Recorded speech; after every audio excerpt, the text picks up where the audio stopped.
advance New Year and happy Valentine's Day. May God bless you with the best blessing in this year. We will worship God with this song. Jadikan hidupku berarti.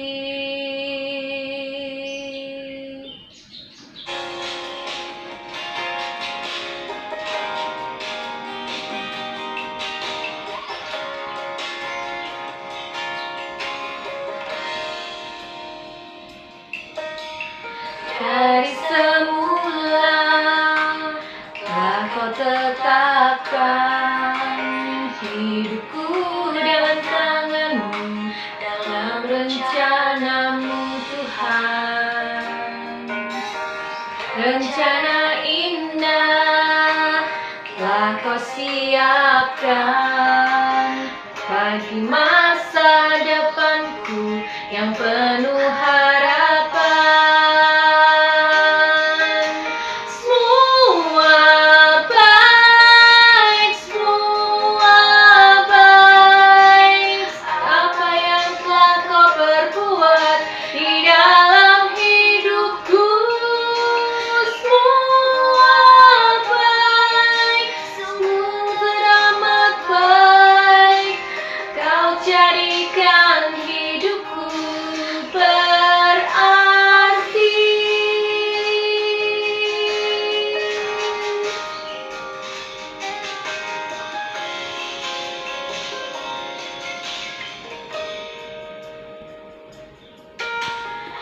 Dari semula telah kau tetapkan hidupku dalam tanganmu, dalam rencanamu Tuhan.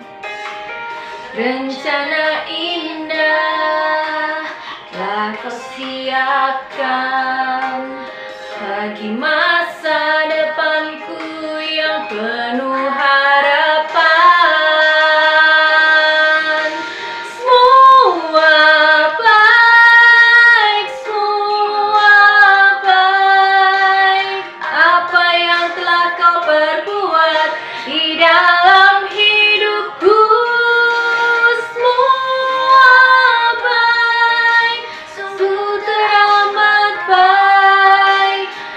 Jadikan hidupku berarti.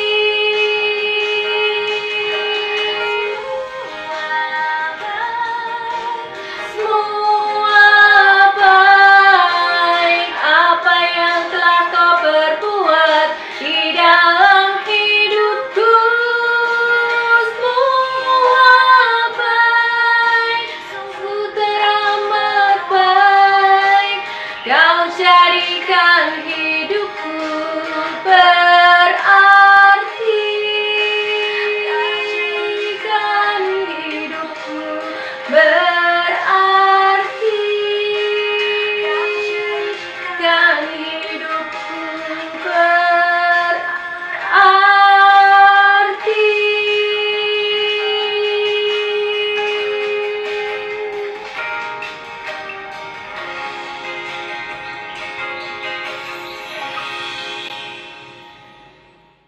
Kau jadikan hidupku berarti.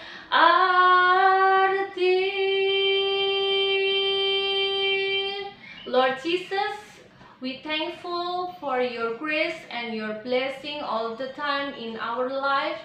Now it's time for us to hear you.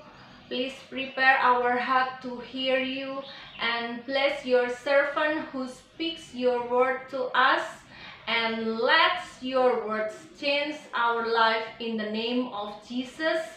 Amen. Halo, selamat pagi anak-anak. Apa kabar hari ini? Semoga anak-anak semua dan kita semua dalam kondisi yang sehat dan juga penuh semangat. Oke? Dan jangan lupa untuk selalu tersenyum. Karena apa? Karena dalam hati yang sukacita dan pikiran kita juga yang sehat akan mengalahkan segala penyakit. Oke, pada pagi hari ini sebelum kita seperti biasa devotion bersama, kita bersama-sama belajar mengenai firman Tuhan, mari kita berdoa untuk mengawali pagi kita. Mari kita berdoa. Selamat pagi Bapa, terima kasih Tuhan, kami mengucap syukur atas pagi yang indah yang Kau berikan kepada kami, dan untuk kesempatan yang Kau berikan kepada kami, untuk kami dapat bersama-sama devotion dan merenungkan, belajar mengenai firman-Mu. Ajari kami Tuhan, dan buka hati dan pikiran kami untuk dapat menerima dan melakukan firman-Mu. Terima kasih Tuhan, dalam nama Tuhan Yesus Kristus kami sudah berdoa. Amin. Oke anak-anak, pada pagi hari ini sebelum kita masuk dan bersama-sama belajar mengenai firman Tuhan pada devotion pagi ini, mari Srendi mau ajak anak-anak untuk melakukan satu hal terlebih dahulu. Oke, kalian siap? Oke, Srendi ingin anak-anak untuk mencoba memejamkan mata kalian. Oke, bersama-sama dengan Srendi kita memejamkan mata atau merem selama kurang lebih 10 detik saja, sebentar saja, dan kita mau bersama-sama merasakan. Oke, ketika kita mau melakukan aktivitas atau melakukan sesuatu, tapi mata kita terpejam atau merem, seperti apa sih rasanya? Oke, mari kita mulai. 10 detik saja. 1, 2, 3.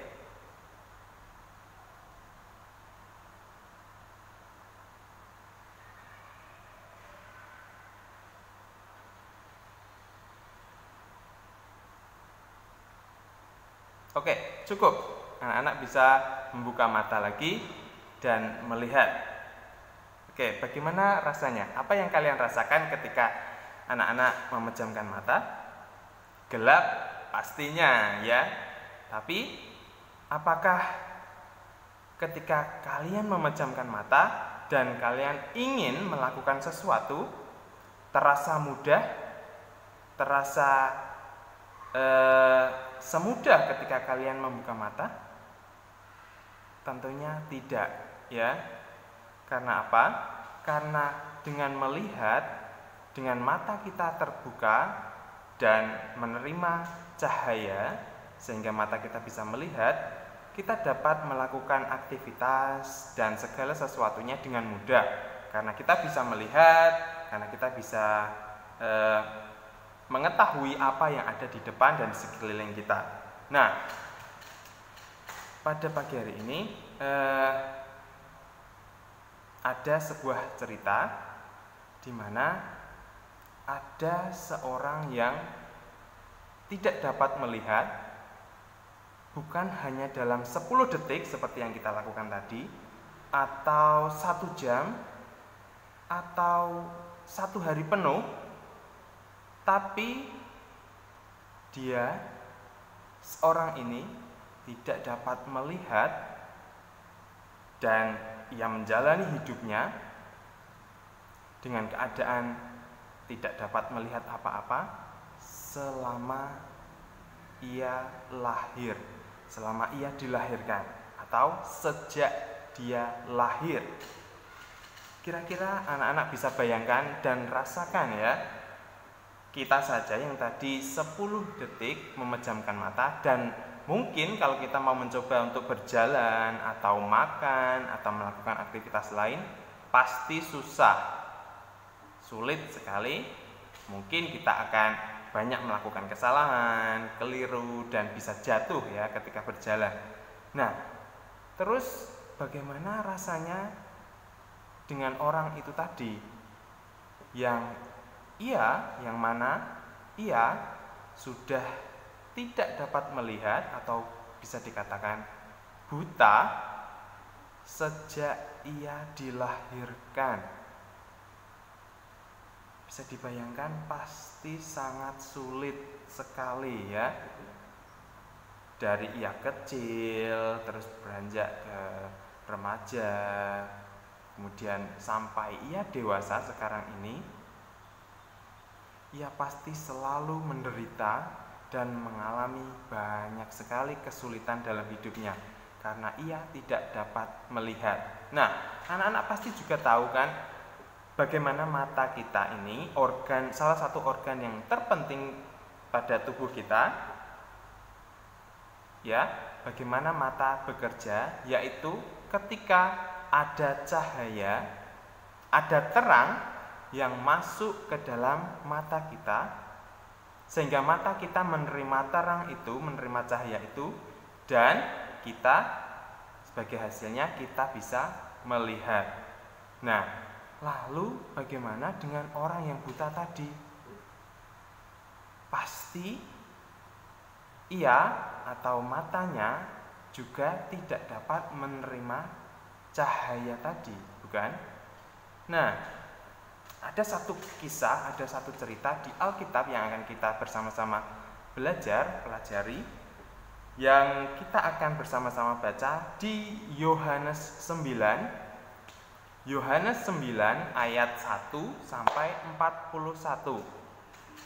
Oke, panjang sekali memang kisah ini yang ada di Yohanes 9, tapi Serendi tidak akan membaca semuanya.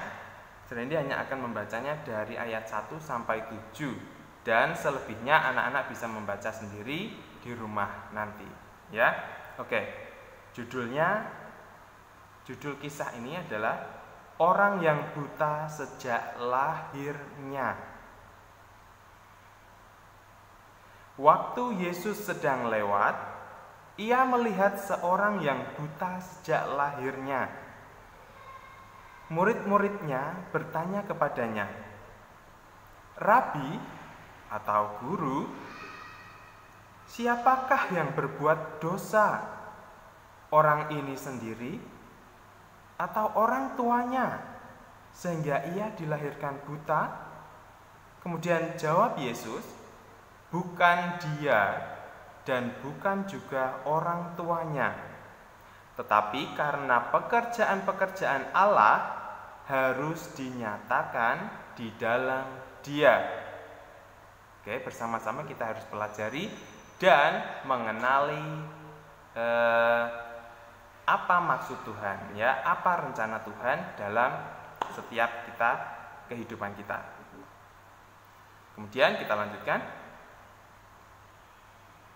Kita harus mengerjakan pekerjaan Dia yang mengutus aku selama masih siang akan datang malam, di mana tidak ada seorang pun yang dapat bekerja. Nah, di ayat yang kelima kita bisa bersama-sama garis bawahi, selama aku di dalam dunia, akulah terang dunia. Oke, bagi anak-anak Tuhan, bagi kita semua umat yang percaya kepada Tuhan Yesus, yaitu Tuhan Yesus itu sendiri adalah terang bagi kita. Sama seperti mata kita tadi yang membutuhkan cahaya atau terang untuk dapat melihat, begitu pula dengan hidup kita yang begitu membutuhkan Tuhan sehingga kita dapat menjalani hidup. Oke, kita lanjutkan. Setelah ia mengatakan semuanya itu, ia meludah ke tanah dan mengaduk ludahnya itu dengan tanah, lalu mengoleskannya pada mata orang yang buta tadi. Dan kemudian ia berkata kepadanya, "Pergilah, basuhlah dirimu dalam kolam Siloam." Siloam artinya yang diutus. Maka pergilah orang itu, ia membasuh dirinya dan matanya tadi, lalu kembali dengan matanya yang sudah melek, atau dia sudah dapat melihat. Oke, sampai di situ anak-anak bisa lanjutkan membaca kisahnya yang lengkap di rumah nanti, ya. Oke, di sini inti dari cerita ini yaitu Tuhan ingin menunjukkan kepada kita bahwa bukan karena Tuhan tidak mengasihi orang itu sehingga orang yang buta tadi, ia buta sejak ia lahir, tetapi memang Tuhan memiliki maksud atas orang yang buta tadi, bahwa pekerjaan Tuhan, karya Tuhan akan dinyatakan lewat orang yang buta tadi, di mana Tuhan ingin menunjukkan bahwa Ia mempunyai kuasa untuk menyembuhkan segala penyakit. Oke, bahkan orang yang buta sejak lahirnya, yang tidak dapat melihat, yang kita bisa bayangkan, ia pasti menderita dan mengalami banyak sekali kesulitan dalam hidupnya. Ketika ia bertemu dengan Tuhan Yesus, ia mau menerima Tuhan, mendengarkan Dia, dan melakukan apa yang dikatakan oleh Tuhan Yesus, ia mendapat berkat, ia mendapat kesembuhan, dan ia dapat melihat. Nah, begitu pula dengan kita, anak-anak Tuhan. Di saat kita mulai pembelajaran online ini di rumah masing-masing, tentunya kita menggunakan handphone atau laptop atau komputer kita, yang mana kita pasti dari pagi sampai siang selama pembelajaran, kita selalu menghadap, mata kita selalu melek dan menghadap ke layar handphone atau laptop itu. Dan setelah beberapa jam, atau jika kita membiarkan mata kita menghadap ke layar laptop atau handphone secara terus-menerus, pasti akan dapat merusak atau membahayakan bagi mata kita. Tentunya anak-anak tidak mau kan, kalau setelah anak-anak merasa senang,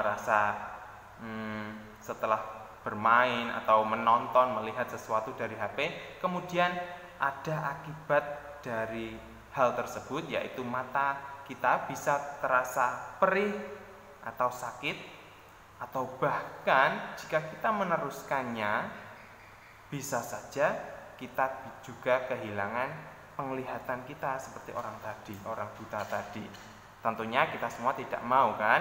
Nah, di sini juga ada satu pesan penting, bahwa Tuhan ingin anak-anak Tuhan untuk fokus, jangan selalu bermain handphone. Oke? Karena mata kita juga harus menjaga mata kita. Dan jikalau anak-anak terus-menerus bermain handphone dan matanya selalu menghadap ke layar, pasti akan terasa sakit dan bisa merusak. Oke?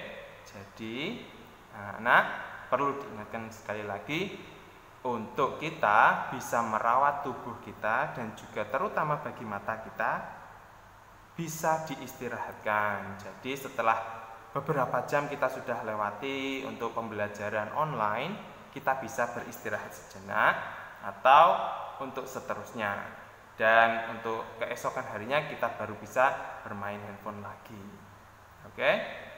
Jadi ingat, selain kita juga menjaga diri dari virus corona ini, jaga kesehatan, kita juga harus sekali lagi jaga mata kita. Jaga hati juga penting untuk kita selalu bersukacita dan jaga mata.